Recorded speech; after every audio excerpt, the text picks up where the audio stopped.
Nah, inilah kemudian yang menjadi alasan mengapa kita penting untuk mengkaji ulang terkait dengan Rasmul Quran ini. Saya ingin teman-teman sekalian itu melihat bahwa menjaga tulisan Al-Quran itu bukan hanya soal bentuk huruf semata, tapi juga untuk penghormatan kita, sikap penghargaan kita terhadap wahyu dan upaya yang telah dikerahkan oleh para sahabat yang mewariskannya. Mungkin itu pemaparan singkat terkait latar belakang pentingnya membahas tentang Rasul Quran. Kemudian kita masuk pada sub-sub pembahasan yang ada di dalam makalah yang sudah saya kirimkan kemarin.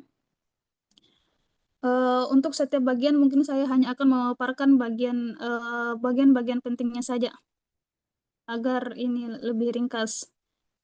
Untuk bagian pertama, subbagian pertama itu membahas tentang pengantar konseptual.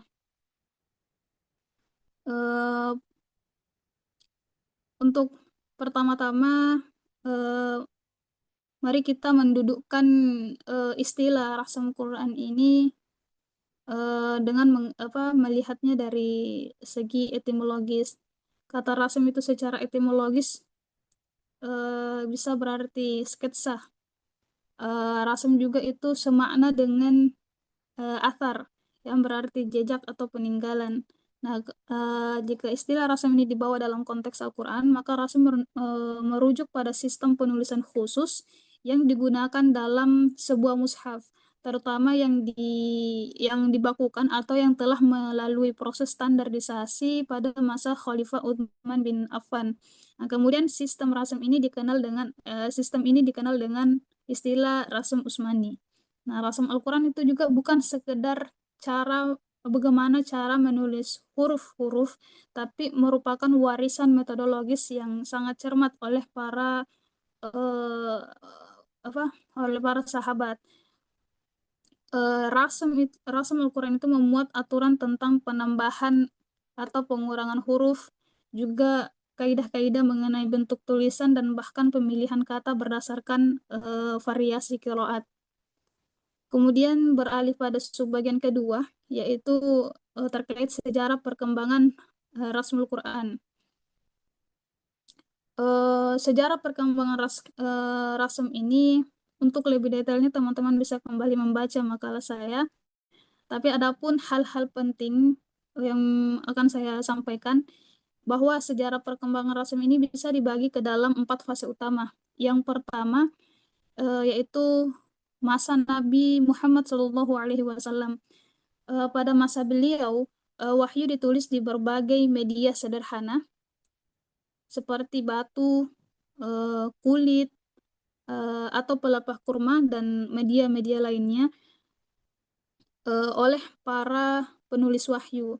Namun pada fase Rasulullah SAW ini, meskipun wahyu sudah ditulis, tapi beliau belum mengkodifikasinya dalam satu mushaf yang utuh.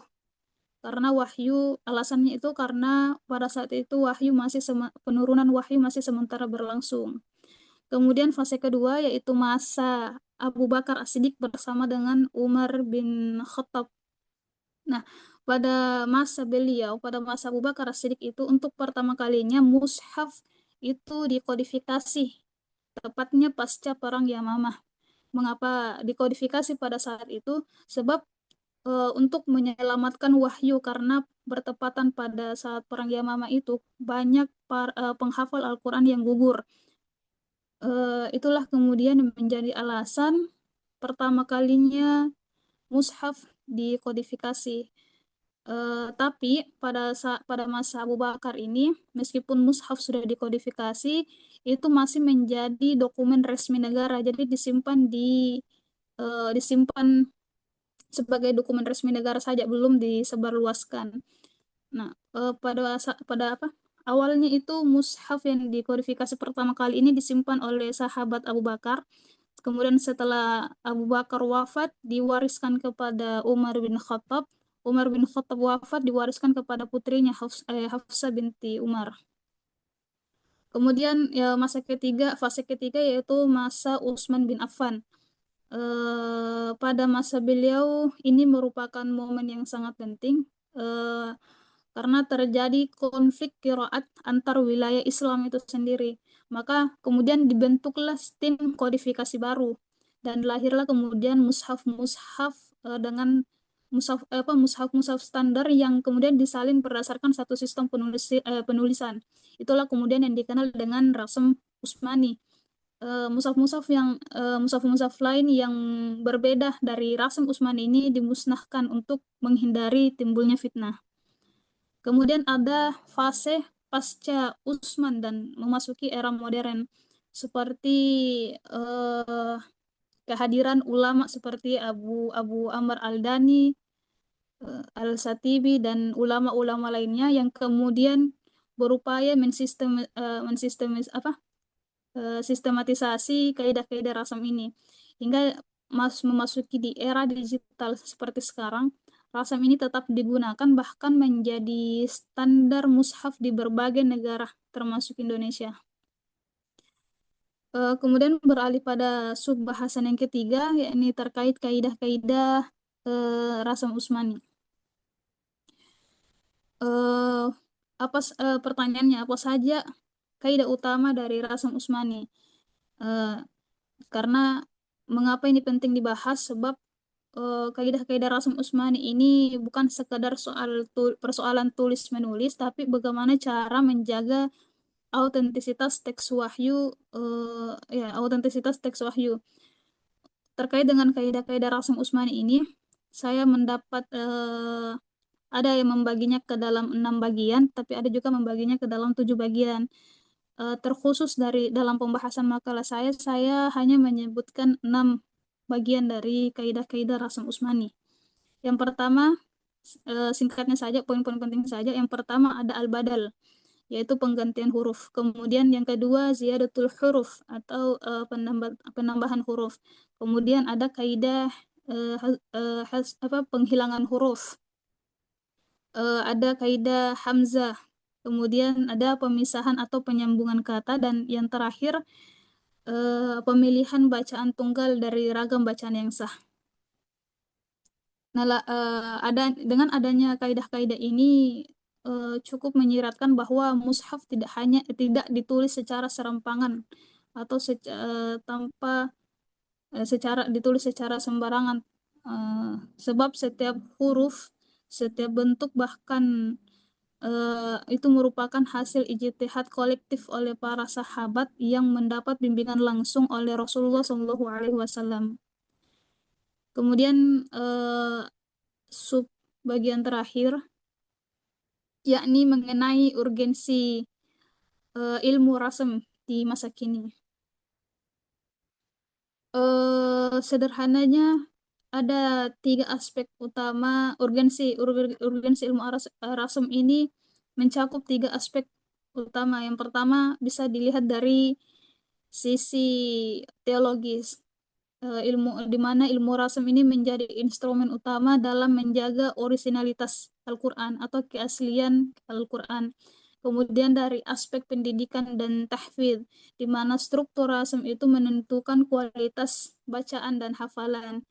Dan kemudian jika dikaitkan dibawa dalam konteks dunia digital, Rasam Utsmani ini menjadi panduan dalam desain aplikasi mushaf digital agar tidak terjadi kesalahan yang fatal. Bahkan harokat dan titik-titik yang hari ini kita anggap biasa, sebenarnya baru ditambahkan setelah standarisasi rasam itu dilakukan. Maka memahami rasam adalah sebagai bentuk penghormatan dan penghargaan kita terhadap sanad keilmuan para sahabat, terhadap bacaan-bacaan yang telah diwariskan, dan terhadap wahyu itu sendiri. Mungkin itu dari saya. Uh, uh, terkait apa yang telah saya sampaikan, saya sangat terbuka saya tidak hanya terbuka dengan pertanyaan, tentu juga kritik dan saran atau masukan dari teman-teman juga diharapkan. Mungkin itu saya kembalikan ke moderator.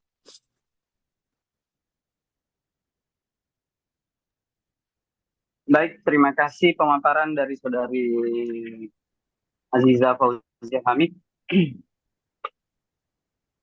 sebagaimana telah dipaparkan tadi, bahwa rasam Al-Quran itu adalah garda terdepan dalam penulisan Quran.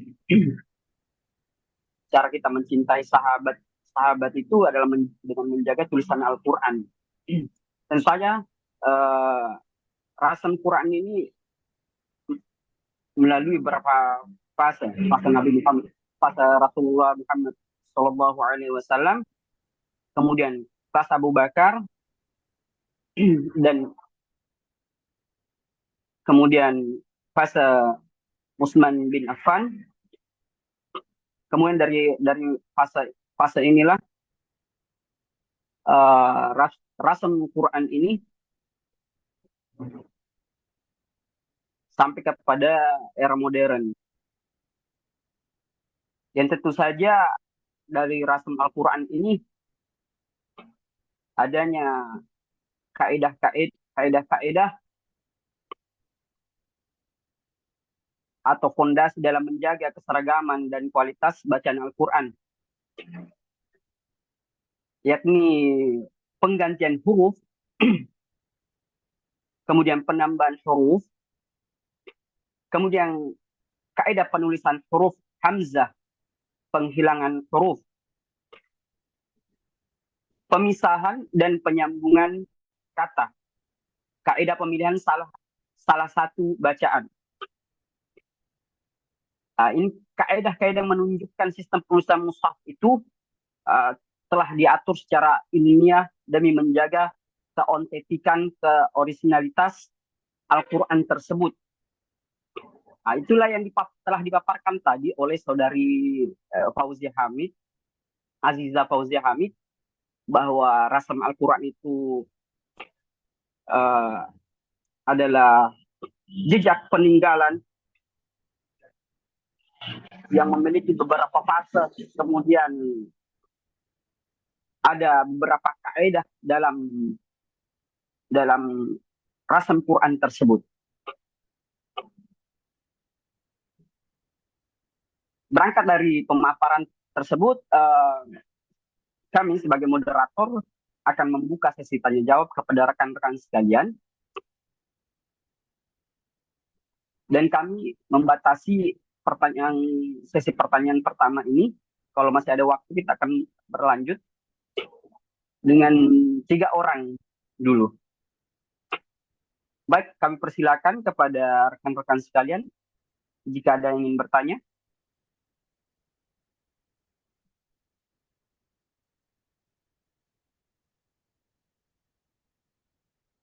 Bagaimana, Saudari Nur Faisa, Saudara Guntur, apa ada pertanyaan?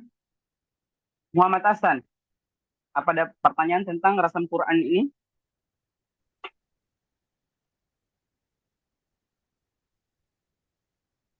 Baik, Saudara Guntur.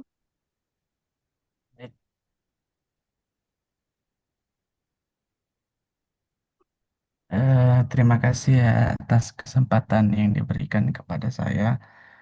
Dalam hal ini saya akan bertanya kepada pemakalah terkait dengan yang telah dipaparkan tadi. Ada beberapa rasem dalam makalah. Yang pertama ada rasem arudi dan imla'i, dan tadi rasem usmani. Nah, para ulama sepakat, mayoritas ulama menyepakati penulisan mushaf yang itu mengikuti kaidah-kaidah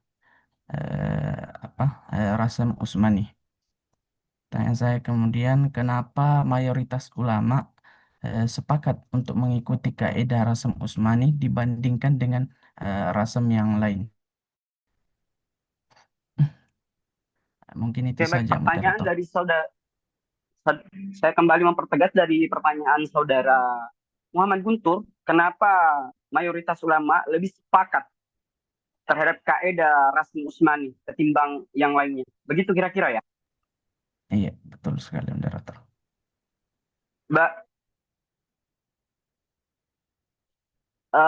oke, baik. Kepada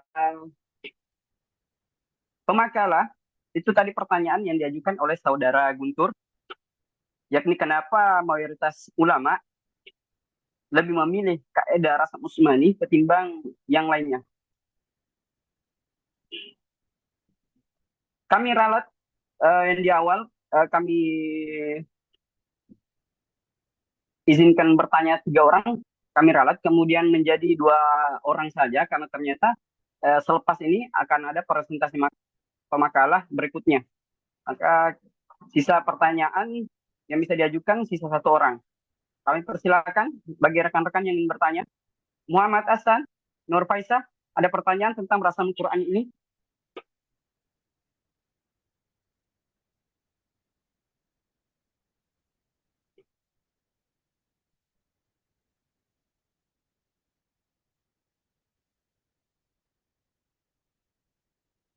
Nur Faisah, Muhammad Hasan, apa ada pertanyaan?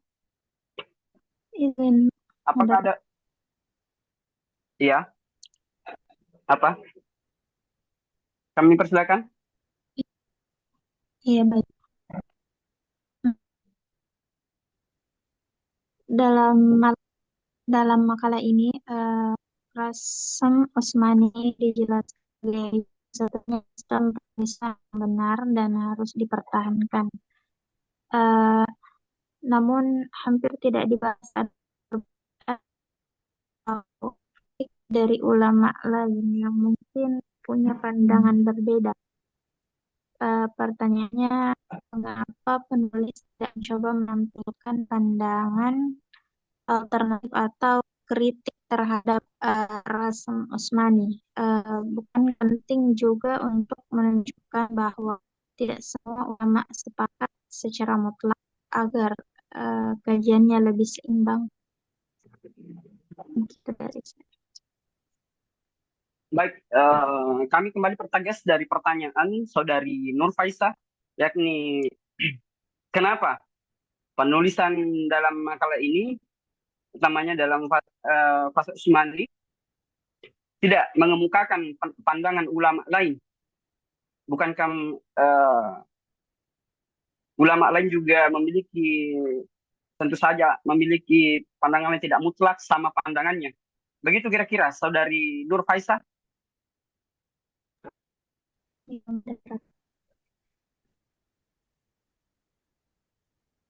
Bagaimana saudari Aiza Fauzia Hamid? Apa sudah dicatat kedua pertanyaan dan pertanyaan terakhir tadi? Ya, sudah. Baik, terima kasih. Kami berlanjut kepada sesi jawaban yang akan dikemukakan oleh Aziza Fauzia Hamid. Kami persilakan.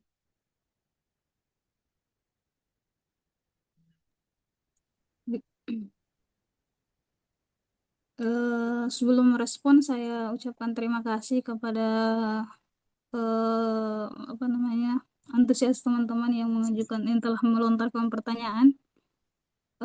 Kemudian saya akan coba menjawab pertanyaan yang pertama, yakni menanyakan bahwa mengapa mayoritas ulama itu bersepakat untuk mengikuti kaidah Rasm Usmani dibanding variasi rasm yang lainnya.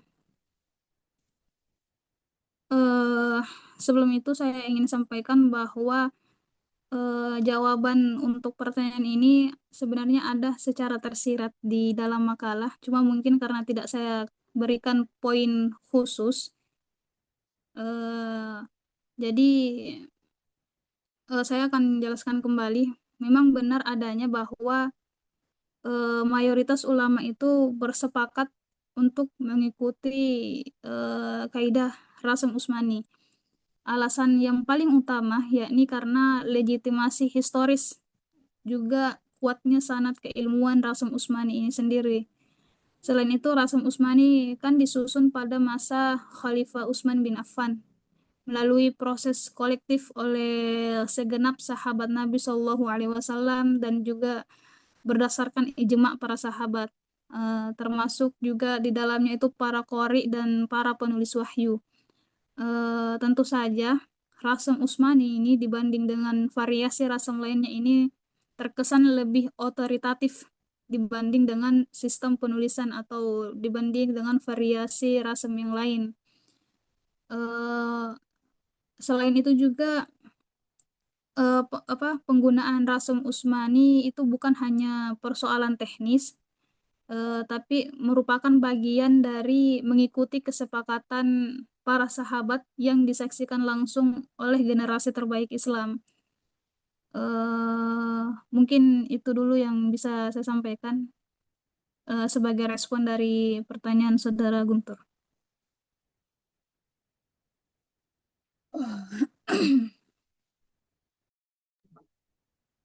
Baik, terima kasih jawaban dari Saudari Aziza, yakni lebih kepada legitimasi historis. Dan memang pada dasarnya lebih kuat karena ada Qori, yakni ada penulisan wahyu di situ, kemudian lebih mengikuti kesepakatan para sahabat. Begitu ya kira-kira jawaban tadi, Saudari Aziza Fauzia Hamid. Ya, kurang lebih seperti itu. Pada intinya Rasem Utsmani ini alasan kuatnya karena ada legitimasi secara historis, sanad keilmuannya juga kuat.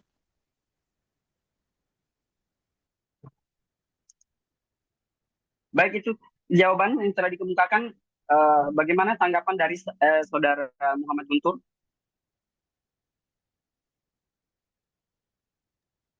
Ada tanggapan, Saudara Muhammad Guntur? Baik, terkait jawaban yang dilontarkan pemateri, mungkin tentang kenapa mayoritas ulama sepakat tentang lebih kepada variasi Rasem Utsmani yang dipaparkan tadi, baik itu dari legitimasi historis sanad dan lebih kepada otoritatif. Tetapi perlu memang diakui juga bahwa memang Rasem Utsmani ini diakui sebagai warisan yang berharga dan mayoritas memang sepakat ulama untuk mendukungnya. Tetapi bahwa ia harus diikuti secara mutlak untuk perlu dikaji ulang karena pertama ia adalah hasil ijtihad historis, bukan teks wahyu, dan eh, perkembangan teknologi dan pedagogi untuk menuntut fleksibilitas representasi, maka yang membedakan antara penghormatan Rasem Utsmani dan absolutisme dalam penerapannya adalah langkah kritis dalam pemikiran Islam kontemporer. Mungkin itu saja, moderator.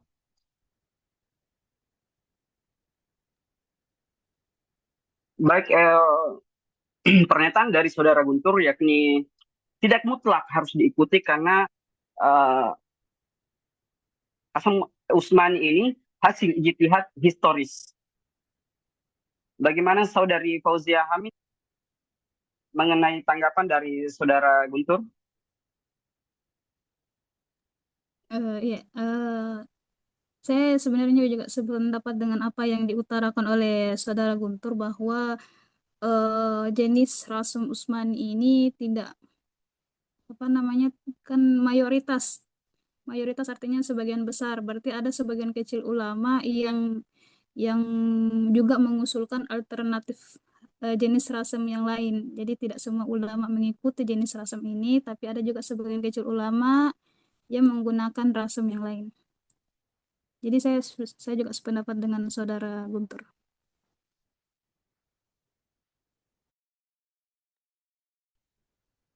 Baik, terima kasih jawaban dari Aziza Fauzia Hamid. Tentu saja ulama lain ada yang menggunakan rasam yang lainnya, namun hal tersebut disepakati bersama ulama yang lain untuk menghindari pertikaian.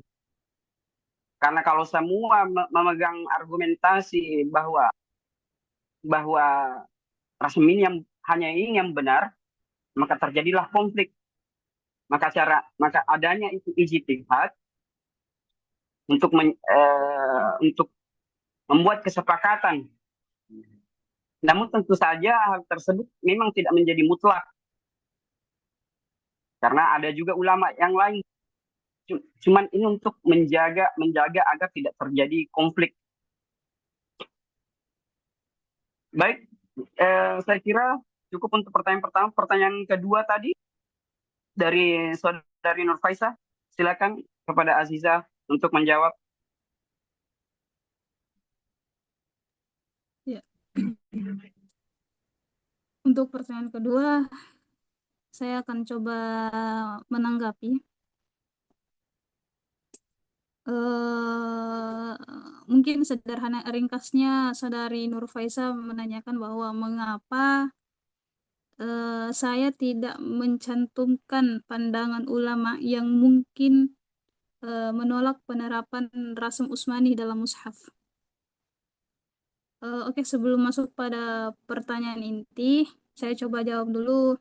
Saya coba respon dulu bahwa memang dari aspek historis dalam sejarah itu ada sebagian pertanyaan ini sebenarnya terkait juga dengan pertanyaan saudara Guntur tadi. Jadi secara dalam sejarah itu ada sebagian kecil dari ulama yang sebenarnya bukan menolak Rasm Utsmani secara mutlak, tapi mereka itu mengusulkan variasi rasem yang lain atau alternatif penulisan Al-Quran yang lain di luar dari Rasm Utsmani. Misalnya ada ulama yang mengusulkan penggunaan rasem imla'i, alasannya karena lebih mudah untuk dibaca oleh pemula atau masyarakat awam, terutama mungkin di ranah pendidikan. Jadi itu sebagai pengantar. Kemudian inti dari pertanyaan saudari Nurfaisa itu mengapa saya tidak mencantumkan pandangan ulama yang mungkin menolak, sebenarnya bukan menolak tapi yang mengusulkan variasi rasa yang lain tadi, yang tidak menolak secara mutlak. Mengapa saya tidak mencantumkan? eh ini sebenarnya alasan personal, karena saya juga terluput untuk mencantumkan pandangan para ulama, sebagian kecil ulama yang tidak menggunakan Rasm Utsmani. Jadi itu jawaban dari inti pertanyaan saudari Nurul Faisah.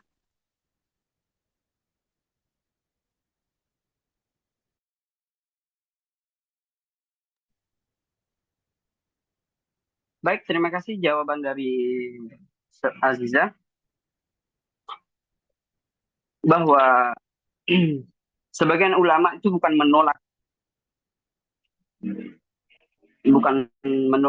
menolak secara mutlak, justru ada menggunakan rasam yang lain. Dalam tidak menulis dituliskan ulama yang tidak ulama yang menolak tersebut bukan berarti hal tersebut menandakan bahwa tidak ada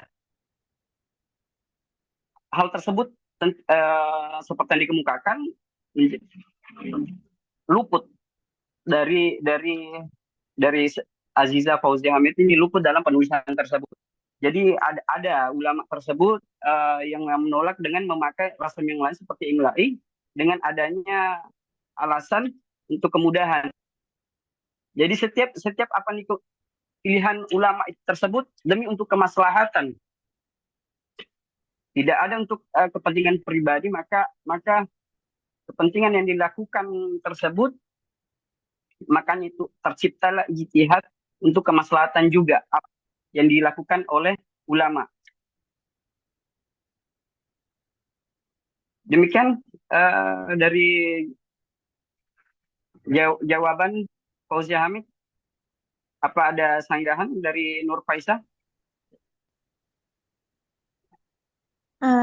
Terima kasih atas jawabannya. Saya setuju bahwa sebagian ulama memang tidak secara langsung menolak Rasm Utsmani, tapi mengusulkan alternatif seperti tadi rasam imla'i eh, agar agar lebih mudah dipahami oleh terutama pembelajar awam.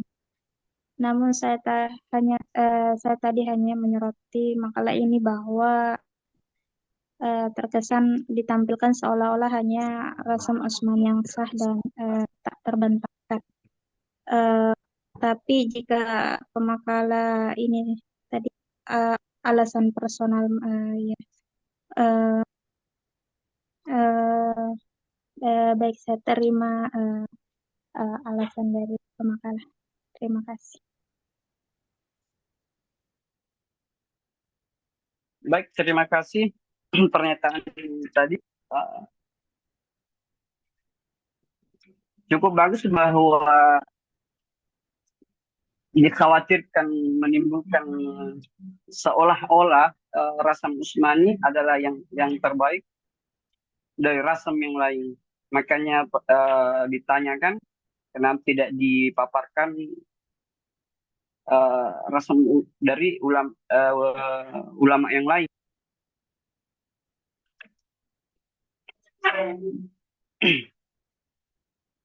Tentu saja di sini tidak ada bersifat kemuklatan bahwa hanya Fasal Usmani rasamnya yang mutlak paling benar, karena ada beberapa pernyataan bahwa sebagaimana dikemukakan juga Aziza Fauzia Hamid bahwa tidak, sebagian ulama juga bukan menolak secara mutlak, dan juga ulama juga yang mengikuti Fasal Usmani ini tidak mengatakan juga secara mutlak bahwa ini yang benar, karena tentu saja nih semua hasil ijtihad ulama. Baik, mungkin cukup sekian dari presentasi makalah yang dikemukakan oleh Aiza Fauzia Hamid tentang rasam Al-Quran. Kami kembalikan kepada Ustaz untuk meluruskan apa yang menjadi jawaban kami. Sebelum saya mulai, saya minta tolong moderator menulis di chat room kumpulan pertanyaan tadi. Kemudian yang kedua, silahkan pemakalah ada closing statement mungkin 1-2 menit. Apa kesimpulan kah atau ada tantangan, hambatan, ada masalah selama meneliti atau apapun itu. Ya, closing statement lah beberapa menit. Silakan Aziza. Ya, Ustaz. Baik, sebagai penutup mungkin perkenankan saya untuk menegaskan kembali bahwa apa namanya, rasam Al-Quran itu bukan sekadar sebuah sistem tulis menulis, tapi di dalamnya itu mengandung jejak intelektual dan spiritual para sahabat Nabi Shallallahu Alaihi Wasallam dalam upaya mereka menjaga wahyu. Sejarahnya mencerminkan ketelitian, kaidahnya mencerminkan metodologi, dan keberlangsungannya itu mencerminkan betapa istiqomahnya umat dalam menjaga kemurnian Al-Quran lintas generasi dari zaman ke zaman. Adapun di tengah modernisasi dan era digitalisasi, Rasim Usmani ini tetap berdiri sebagai benteng otoritas teks suci Al-Quran, sebagai bukti bahwa orisinalitas Al-Quran itu bukan hanya janji ilahi, tapi juga merupakan hasil perjuangan kolektif oleh segenap sahabat Nabi, juga oleh umat Islam sejak sejak masa-masa klasik. Semoga pembahasan kita kali ini mengenai rasam Al-Quran menambah kesadaran kita bahwa menjaga Al-Quran, menjaga huruf-huruf Al-Quran sekecil apapun itu bentuknya adalah bagian dari mencintai Allah dan Rasul-Nya. Saya ucapkan juga terima kasih kepada teman-teman atas pertanyaannya, dan juga terkhusus kepada Saudari Nur Faisa atas kritikan atau sarannya tadi, karena saya tidak mencantumkan pandangan dari ulama yang mungkin tidak yang menerapkan variasi rasa yang lain. Mungkin itu dari saya. Sekali lagi saya ucapkan terima kasih. Saya kembalikan. Oke, terima kasih. Bismillah. Masalah secara umum tidak ada ya, kendala masalah umum tidak ada ya. Oh, iya, oke oke. Itu tadi itu saja ya. Oke. Bismillahirrahmanirrahim. Assalamualaikum warahmatullahi wabarakatuh. Waalaikumsalam. Waalaikumsalam Waalaikumsalam warahmatullahi warahmatullahi wabarakatuh. wabarakatuh. Alhamdulillah wassalatu ala rasulillahi wa ba'du. Puji syukur kepada Allah, salawat dan salam kepada Nabi besar Muhammad sallallahu alaihi wasallam. Allahumma salli wa sallim wa barik alaihi. Sebelum kita mulai, saya ingin dulu absen kenal dari teman-teman yang gagah-gagah, cantik-cantik semua ini, yang baik hati. Yang pertama tentu presenter dulu ya, presenter Aziza. Aziza. Ya, Aziza. Ustaz. Aziza ini asal dari mana nih, Aziza? Asli Makassar, Ustaz. Oh, Makassar. Di mana tinggal di Makassar? Kajian Quran dengan hadis dengan cara mentakhrij, ya, mentakhrij. Ini silakan Anda takhrij itu. Oh, ini takhrijnya. Ya, yang mana kira-kira lebih benar? Ya kan? Atau asbabun nuzul juga itu satu surah atau satu ayat biasa beberapa, dua sampai empat, lima anunya, asbabun nuzulnya beda-beda. Nah, Anda mentakhrij, kira-kira bagaimana itu? Nah, bisa begitu, memungkinkan begitu, ya. Kalau Anda suka-suka begitu, atau Anda juga punya latar belakang, misalkan jalan lain, tafsir jalan lain, banyak juga di situ riwayat-riwayat jalan lain, Anda mentakhrij di kitab jalan lain, kira-kira hadis-hadisnya di situ menyebutkan sanatnya, menyebutkan rawinya, atau kualitasnya bagaimana. Nah, itu kan? Jadi boleh begitu perpaduan ya supaya ilmu-ilmu Anda semua ini eh, berkembang dan sinkron dan integrasi ya bersinergi antara satu dengan lainnya. Oke, terima kasih. Satu lagi tadi itu siapa yang izin tadi ketua kelas? Saudara Farid, Ustaz. Farid Farid Roydon. namanya ya. Ya, Farid. Ustaz. Farid Wajidi bukan? Farid Roydon. Oh, iya, oke. Orang apa dia itu? Sopeng kalau saya tidak salah. Apa? Orang Sopeng Batu-Batu, Ustaz. Oh, Batu, Batu. Ya, ya. Cepem Batu ya. Ah, Ya, bisa Ustaz. bisa ya anunya Kasuang ini langsung ke Sopeng. Ah, boleh. Oke, lanjut tetapi Farid ini orang Yayan Palopo. Yang apa nih? Yayan Bone atau UNJ? UIN sini. Bukan, Ustaz. Dari Mesir, Ustaz. Oh, Mesir. Oh, Mesir. Mesir. Oke. Mesir mungkin bahasanya bagus, tapi dia harus beradaptasi juga karena membuat makalah. Itu karena dia tidak buat makalah ya, tidak buat skripsi lah istilahnya di Mesir. Jadi dia harus terbiasa juga menulis. Itu keutamaan Anda lima orang yang membedakan dengan alumni luar negeri. Anda sudah terbiasa menuangkan dalam tulisan ya. Oke, Alhamdulillah. Alhamdulillah. Ya, kenal. Saya tidak usah kenalkan diri ya. Sudah ada minum aku tuh. Muhammad Irham. Sudah cukup. Alhamdulillah. Eh, Saya sekarang sebelum sekretaris Prodi Al-Quran, saya pernah tahun lalu itu menjadi sekretaris Prodi Ilmu Hadis di sini, ya, ilmu hadis di sini. Nah, makanya data-data saya itu harus saya juga lengkapi, nanti sinkron tetap, oke, dan seterusnya. Dan doakan kita sudah sejak tahun lalu ini mensapi borang, semoga sudah mulai keluar hasilnya ya, akreditasinya. Alhamdulillah, doakan supaya bisa lebih baik lagi. Kemarin akreditasi kita baik karena eh, ke prodi tafsir hadis kemarin itu mekar atau berpisah. Jadi dulu namanya prodi tafsir hadis. Jadi umum sekali ya dua ya prodi tafsir. Kemudian mekar satu menjadi IQT, satu menjadi ilha ilmu hadis. Nah, jadi karena dianggap baru baru ya tidak bisa pi unggul. Jadi baru akreditasi baik. Nantilah insya Allah tahun-tahun ini, tahun ke depan, kita sudah submit borang, semoga lebih baik. Dan kalau sudah lebih baik, berarti ini, Anda sebagai maba nanti yang akan mendapatkan manfaatnya. Ya, jadi kalau ijazah Anda berarti bisa menjadi unggul ya. Semoga insya Allah. Alhamdulillahi Rabbil Alamin. Oke, kita lanjut.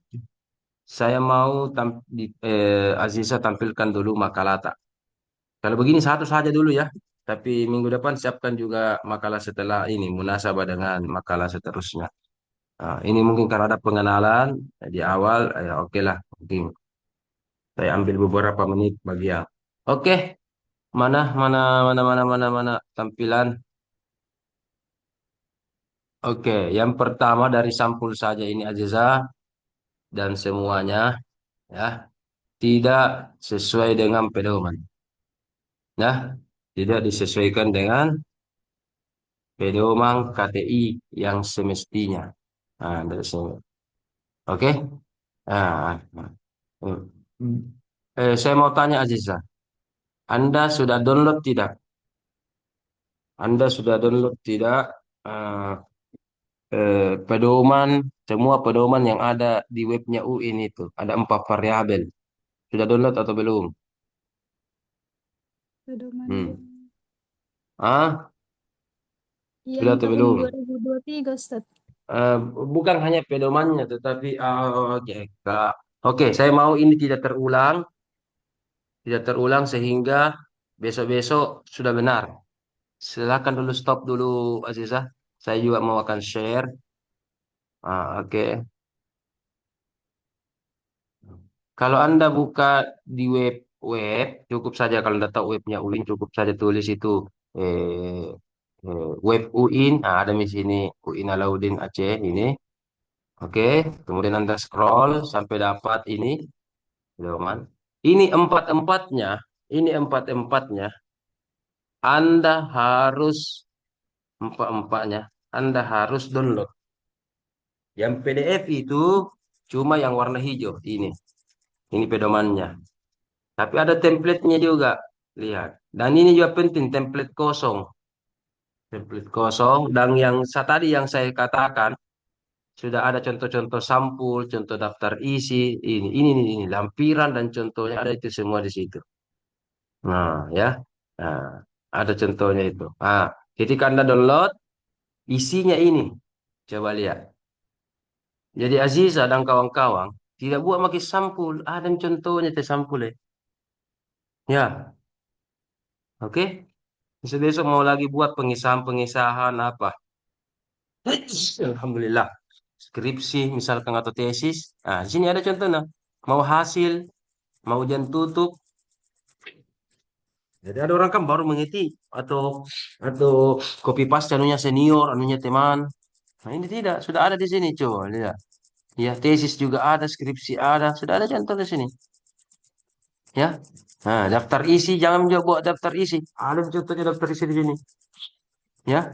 Nah, apakah library riset atau kajian lapangan, kuantitatif, semua ada di sini. Ya. Nah, bahkan pedoman transliterasinya juga begitu. Oke? Nah, saya berikan contoh. Saya berikan contoh.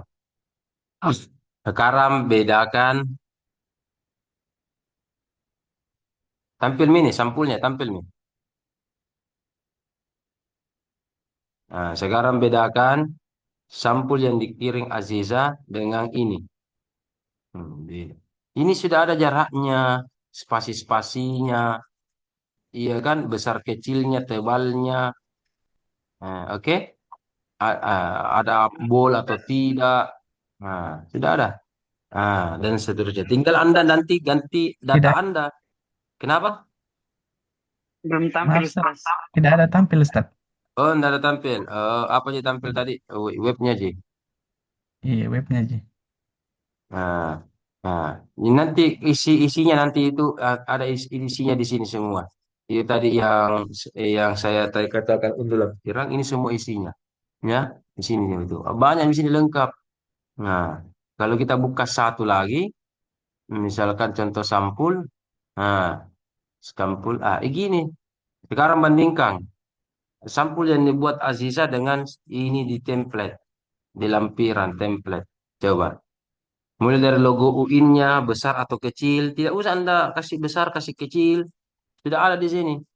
Tidak usah lagi pergi cari di Google bagaimana logonya UIN. Tinggal data-datanya, judulnya, nama Anda. Ya kan, di sini ganti tesis dengan makalah. Ini narasinya lagi untuk memenuhi apa persyaratan perkuliahan, nama Anda. Jadi jarak-jaraknya juga jangan diubah jarak-jaraknya. Lengkap di sini, ya. Begitu. Begitu ya. Ah, jadi jadi jadi istilahnya eh, eh, aman nih, aman nih, ya. Nah, oke. Jadi saya minta Anda nanti betul-betul menggunakan pedoman tersebut dalam dalam penulisan sehari-hari, dalam penulisan sehari-hari, ya. Oke. Kemudian template kosong juga,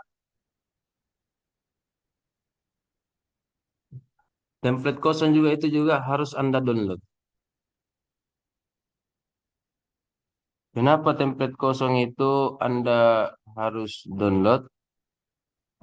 Ya, karena nanti ketika Anda eh, apa namanya download itu template kosong, ya template kosong, maka sudah ada di situ. Misalkan Anda buat bab, subbab, ya, maka itu sudah ada ketentuan-ketentuannya, ketentuan-ketentuannya tinggal diklik-klik. Adapun begini supaya cepat, saya sudah Eh, coba eh, saya berikan linknya ya. Saya sudah buatkan Anda video tutorial. Silakan Anda pelajari sendiri cara menggunakan template itu. Ya. Jadi jawab ini.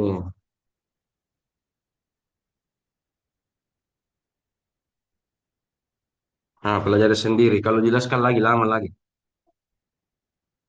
Ya, ada di grup. Oke. Jadi besok-besok tidak ada salah-salah yang begitu di. Oke. Oke. Sekarang kita langsung substansi langsung. Aziza, tahu tidak? Tadi yang 6 atau 7 kaidah-kaidah dalam rasam itu, bisa tidak Anda jelaskan kepada teman Anda itu? Ada tadi badal, ada az-ziyadah, al-hadzfu, hamzah. Tahu tidak penjelasannya, Aziza? Kalau tahu, jelaskan. Kalau tidak tahu, saya jelaskan. Hmm.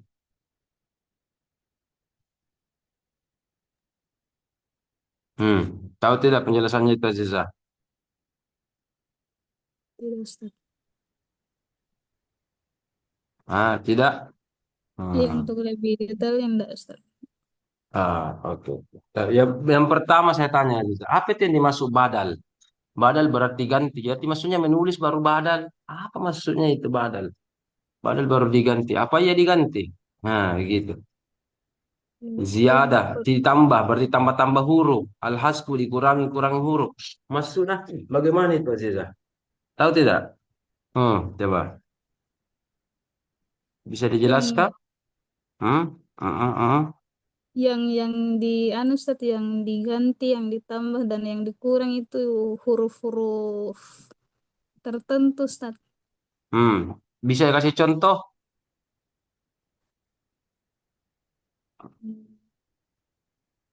Yang mana ya itu? Kasih contoh coba. Hmm. Jadi ingat, kita bantu dulu sedikit ini. Eh, Nah, ya. Hmm. Sebenarnya sudah ada di makalah Anda, tapi narasinya harus dipertegas. Ya, oke. Ketika dikatakan badal, Ketika dikatakan badal, berarti mengganti huruf. Coba lihat. Tadi kita sudah diantar oleh Aziza bahwa rasam secara umum, ya, oke, itu ada terbagi tiga. Tetapi yang dua ini mau sama tulisannya. Ya, anggaplah kita sepakat imla'i saja. Imla'i dengan rasam Usmani. Nah, coba lihat. Yang as-shalah pakai alif ini, as-shalah ini, yang sebelah kiri, as-shalah, ini adalah rasam imla'i. Ya, kalau kita lihat hayya 'alas shalah, tulisan hayya 'alas shalah di apakah di spanduk, di televisi, ya. Itu namanya imla'i ya. Memang orang Arab secara umum ketika mengimla, menulis, mendikte, ya begitu tulisannya as-shalah. Tapi Al-Qur'an, Al-Qur'an bukan hanya tulisan biasa. Al-Quran itu tulisan luar biasa. Nah, guntur apa bedanya guntur? Dua kata ini. Ya kan? Apa bedanya guntur? Saya rasa Anda sudah pelajari ini, tingkat penguatan kita ini. Apa bedanya? Dengan huruf apa bedanya? Huruf waw, Ustaz. Waw dengan alif kan? Itu mah bedanya Alif. kan? Iya, Nah, Ustaz. itu. Padahal kalau secara sepintas, apa ini? Tidak apa itu dimaksud ini. Cuma ini A, B, C, D, tidak ada contohnya juga yang lain ini tuh. Ah, tidak ada contohnya yang lain. Lupa kasih contoh nanti lengkapi dengan contoh nanti Aziza ya. Contohnya tidak ada. Oke? Oke. Sekarang penambahan huruf. Ada yang bisa kasih contoh? Ziyadatul huruf. Hmm. Ada yang bisa kasih contoh? Apa contohnya itu ziyadatul huruf?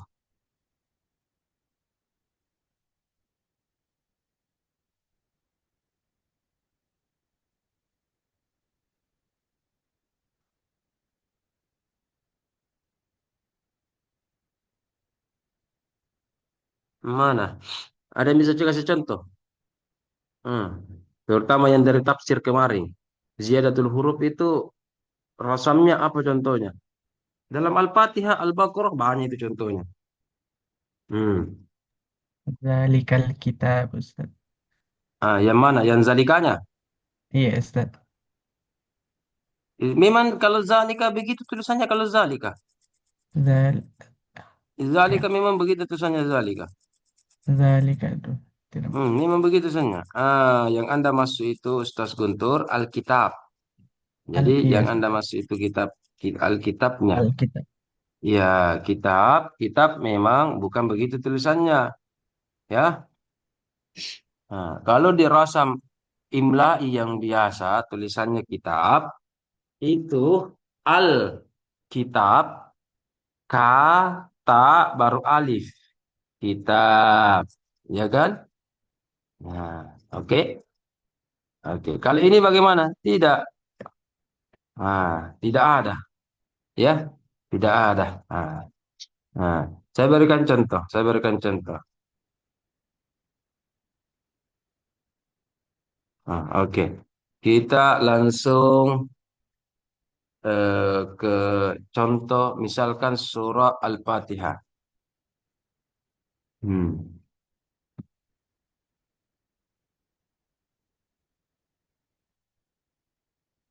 Oke.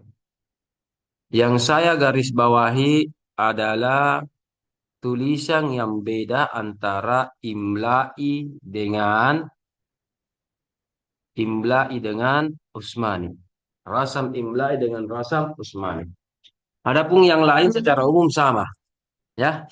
Secara umum sama antara kedua kedua belah pihak ini. Oke? Oh ini syaratnya nih kenapa tidak tersambung ini ya? Mungkin karena aplikasinya kapan ini. Oke, jadi cuma empat kata yang beda. Dan semua ini adalah masalah tentang alif. Masalah tentang alif. Jadi alifnya dikurangi semua. Seperti alamin, tulisannya kalau imla'i ainnya panjang. Ain baru alif lamin. Begitu. Ya. Malik juga begitu. Ya, Malik. Oke, Malik. Oke, secara umum panjang. Sirot juga, sirot panjang. Sirot panjang. Tapi di sini dihilangkan alifnya. Alifnya. Ya, alamin. Coba kita lihat. Sekarang kita langsung di kolom chat. Coba dibandingkan. Alamin. Alhamdulillahi rabbil alamin. Alamin. Ya kan? Tapi tulisannya Al-Quran cuma begini. Alamin. Ya. Sudah bisa ditangkap ini. Ustazah Aziza sudah lihat contoh saya ini. Alamin dengan alamin. Jadi al-alamin dengan alif, dengan huruf alif itu itulah Rasam Usmani. Yang di bawah alamin itu tidak salah. Hebatnya Al-Quran, walaupun rasam beda. Coba lihat, al-alamin itu yang imla'i ada alifnya, ada huruf alif. Yang di bawah itu yang imla'i tidak ada huruf alifnya. Tetapi cara bacanya tidak beda. Itu hebatnya. Jadi beda tulisan tapi baca sama. Ya. Jadi tidak ada yang bilang, beda tulisannya berarti beda anuna. Tidak, itulah. Bukan ini, Al-Quran bukan tulisan biasa ini. Ya. Bukan tulisan biasa. Ini Mushaf Usmani, ini tulisan wahyu ini.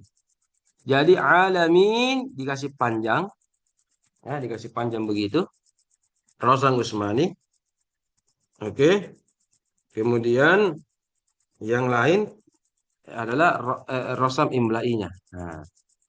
Coba saya tantang Asang. Kalau Al-Fatihah ayat keempat yang Malik itu imla'inya bagaimana? Usmaninya bagaimana? Coba tulis, coba cari. Coba. Coba. Coba Ahsan. Yang Al-Fatihah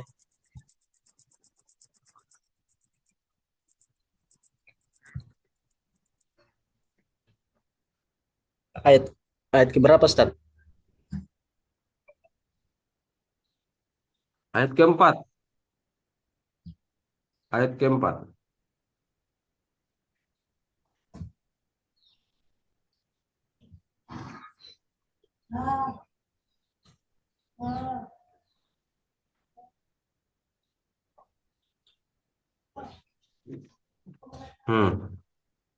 Yang Usmani. Iya, Maliknya. Yang mana imla dan Usmaninya bagaimana? Malik Yaumiddinnya. Setelah mim itu ada alif, Ustaz.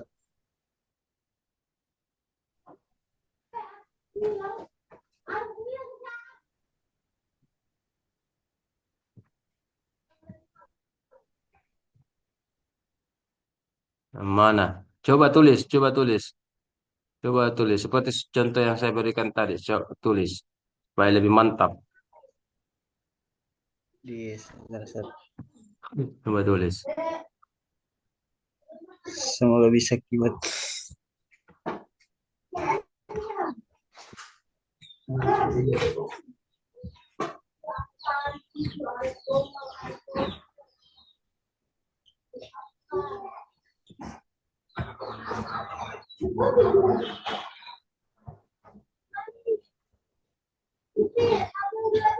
Sudah?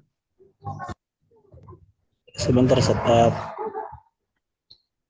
Keyboardnya yang dialihkan.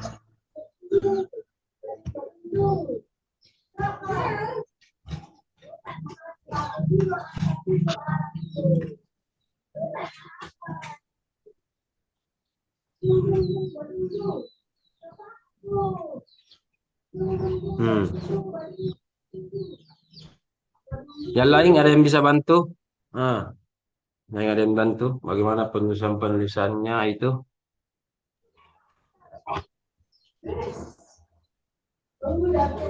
Ya, Ustaz.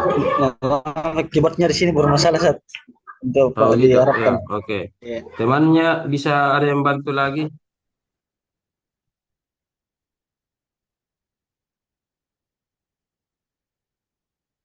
Ada yang bantu temannya?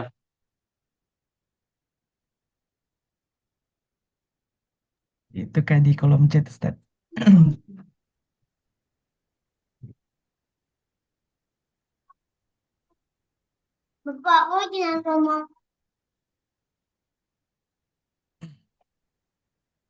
Nah, ada? Yang di kolom chat, Ustaz. Ada, sudah ada. Yang mana di situ? Yang mana situ? Guntur. Coba dijelaskan dulu Guntur. Yang pertama dengan yang kedua, yang mana itu? Yang pertama itu Hmm. yang rasem imla'i, yang Hmm. ma panjang ma-nya, Ya. maliki, ditulis Hmm. dengan lafal panjang, kemudian rasem usmainya maliki, tidak ada alif di situ, Eh, tapi tetap tidak. dibaca malik. Bagaimana? Cara penjelasannya jangan bilang Maliki yang pertama imla'i panjang ma-nya. Ya. Yang di bawah yang Anda tulis itu juga dibaca panjang. Ustaz. Ya jangan bilang begitu. Jadi besok-besok Anda mengajar, Anda apa? Walaupun tidak ada alifnya, tetapi tetap dibaca panjang. Dibaca Tadi saya panjang, iya katakan, Ustaz. walaupun beda tulisan, tapi cara bacanya, bahkan panjang pendeknya, tetap sama. Kenapa tetap sama? Seperti Maliki dengan Maliki. Ya, kalau secara umum kita yang riwayat Hafiz an Asim itu, tetap dibaca sama. Ya, jadi ada namanya alif kecil. Tapi alif kecil itu bukan huruf, itu adalah harakat. Sama dengan alamin. Alamin yang pertama imla'i itu hamzah. Alifnya huruf alif. Tapi alamin yang di bawah itu yang saya tulis, bukan huruf itu alifnya, tapi dalam bentuk harakat. Harakat alif kecil. Dalam bentuk mat tentunya. Ya, panjang itu. Panjang. Iya. Dan harus begitu alaminnya. Ya, jadi jangan jelaskan, Maliki panjang berarti Maliki tidak panjang. Tidak. Ya, begitu ya. Dan seterusnya. Iya, Ustaz. Begitu. Oke.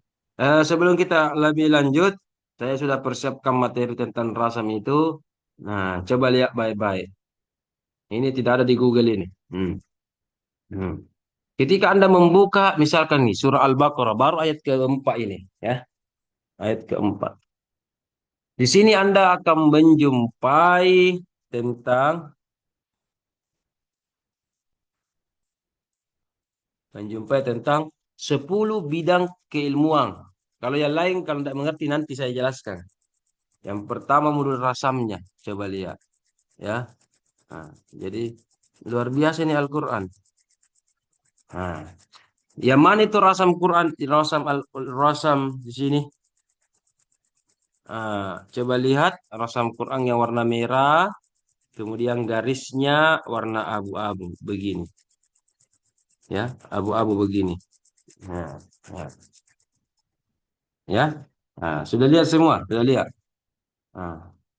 Ada doktunya. Sebentar, nanti dipelajari yang lain. Kita satu-satu dulu. Nah, sampai bahkan ilmu qiraat, ilmu makkiyah madaniyah, semua ada di sini. Satu Al-Quran di sini, itu ada di sini. Ya, ada di sini. Di situ. Silakan kalau mau Anda mau foto, mau apa lagi, mau screenshot, mau apa gitu. Di situ lengkap. Di sini saya sudah kasih tanda-tanda semua tentang eh, keilmuan itu. Ya. Tadi dikatakan fitugyanihim itu, ini ya, fitugyanihim ini.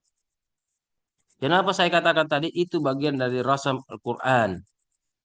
Ini adalah ras Al-Quran dalam bentuk imla'i.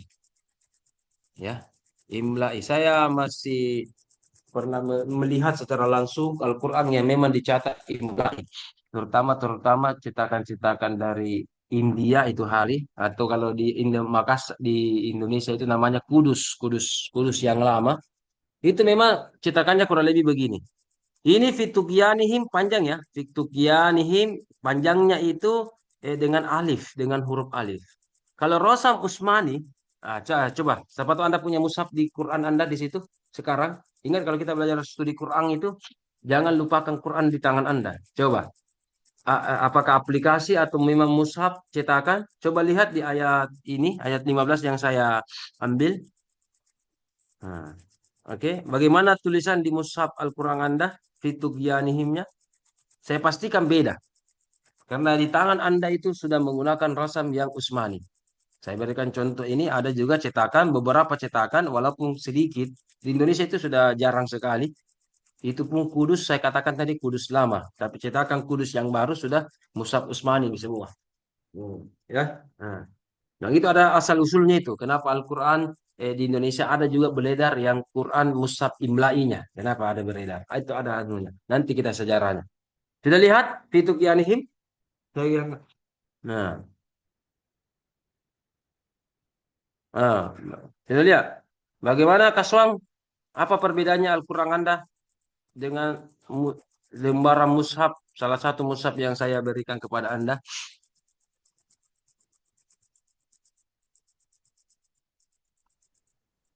Sama Ustaz. Tidak sama. Lihat baik-baik. Memang bacanya sama tuh Gianihim. Panjang pendeknya sama. Tulisannya Ustaz. Tulisannya Ustaz. Pakai alif memang. Coba foto. Iya, pakai alif. Coba foto. Coba foto Kaswang. Coba foto kirim di grup WA. Coba foto dan kirim di grup WA.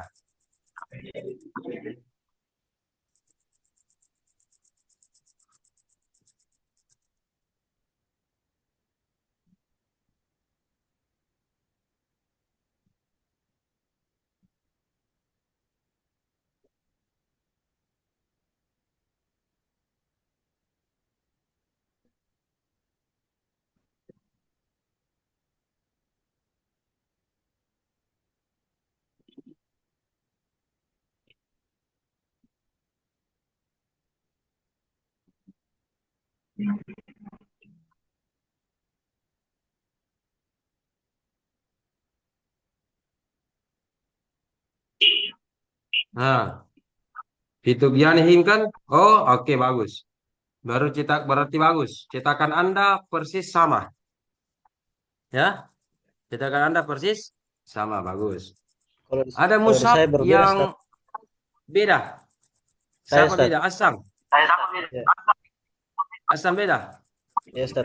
Sudah ada saya Oke, kirim coba di grup, difotokan Ustaz. lagi di grup.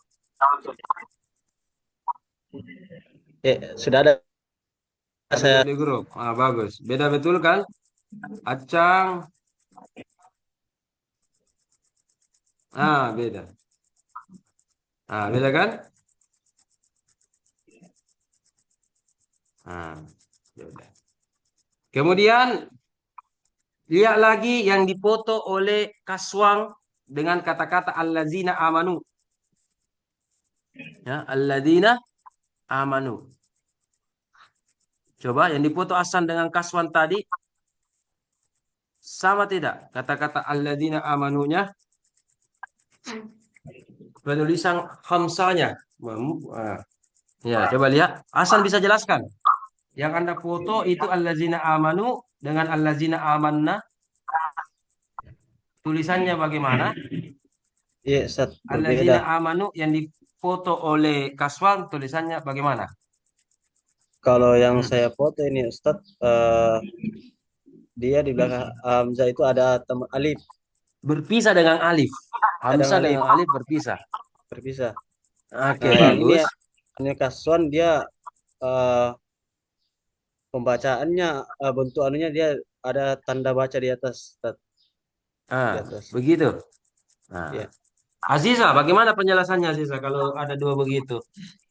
Dia masuk kategori kaidah mana? Mana Aziza? Mana Aziza? Oh, Aziza. Ustaz. Ajijah, Ajijah. Nah, bagaimana? Sudah lihat yang dipoto Kaswan dengan Guntur? Nah, kita Iya, langsung perbanyak praktek ini. Karena kita sudah analisis ini. Karena di pasca bukan lagi teori-teori. Langsung saja praktek ini. Langsung perbanyak lebih dalam. Gimana Aziza? Apa bedanya itu Aziza? pengurangan hurufnya. Tentang kaidah hamzah. Bukan pengurangan huruf. Itu pengkaidah hamzah. Ada tuh? Ada di Makalata kaidah hamzah ada? Iya, ada. Kaidah hamzah. Jadi yang dipoto oleh sahabat Anda yang pertama yaitu tapi siapa tadi Kaswang ini kah namanya ini kah apa sih itu pusing-pusing biasa namanya kalau di grup BA apa itu BA ini juga Muacang kasih sama saja di WA dengan jadi absen supaya pusing tidak pusing-pusing yang dibuat oleh Kaswang ini itu prediksinya coba lihat Quran Anda itu cetakan Indonesia. Nah, cetakan lokal ini. Kalau cetakannya Acang ini dari luar negeri, terutama dari Madinah. Begini anunya, caranya dia, rasa musmaninya. Coba lihat Asan dengan Kaswang. Di halaman-halaman awal atau halaman-halaman terakhir. Coba lihat tempat percetakan mushaf Anda. Apakah saya tidak tak balik? Jadi ada luar negeri, ada dalam negeri. Ada impor ini Qurannya.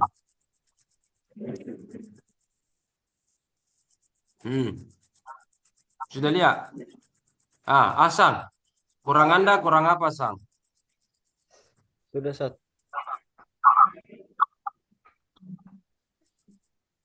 Sudah dapat Di sini, Qurannya? di sini Beirut. Beirut, Ustaz. Beirut. Bukan anuna, lihat tim pentasihinya. Tim fantasi. Iya. Yang tasih itu siapa? Kalau ada namanya ya, Mukhlis Hanafi, ketua pentasi, atau Ki Ahsin Sakha, sekretaris ketua pentasi Indonesia itu. Kalau ada nama-nama Arab apa, berarti Kalau di sini atau ada Ustaz. Kemenak, kalau Kemenak, berarti Indonesia itu kalau Kemenak. Syekh Amin. Oh, Syekh Amin. Yes, Ustaz. Ada pentasinya Syekh Amin, berarti Beirut. Beirut. Beirut. Yes, Ada Ustaz. betul Beirut, berarti bagus. Quran tak berarti Quran Beirut, lumayan bagus. Berarti Beirut itu sama dengan yang Indonesia kurang lebih. Lalu Muacang apa Muacang?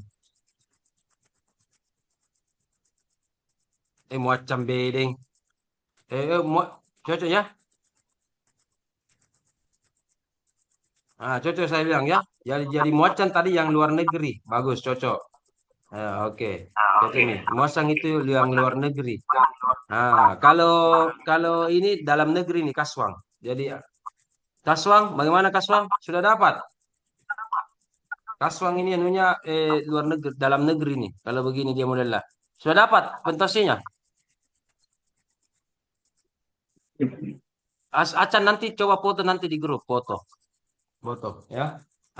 Sikat gigi sini. Memang Kaswang tidak ada apa Kaswang. Sudah deh. Nanti kita jelaskan lagi deh habis waktu. Dan seterusnya dan seterusnya. Begitu contoh-contohnya ya. Jadi semua ada kaidahnya. Dilihat perbedaan-perbedaan Al-Quran itu. Belum lagi nanti kalau Al-Quran Anda cetakan luar negeri dengan dalam negeri. Biasa perbedaan-perbedaan harokat, penempatan huruf, ada bundal-bundal, wakaf, penuh, dan seterusnya.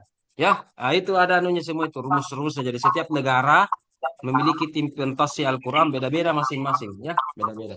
Oke, demikian dari kami. Sudah 1 menit lagi sebelum jam 10 pergantian pemain ini. Demikian, Assalamualaikum warahmatullahi wabarakatuh. Terima kasih.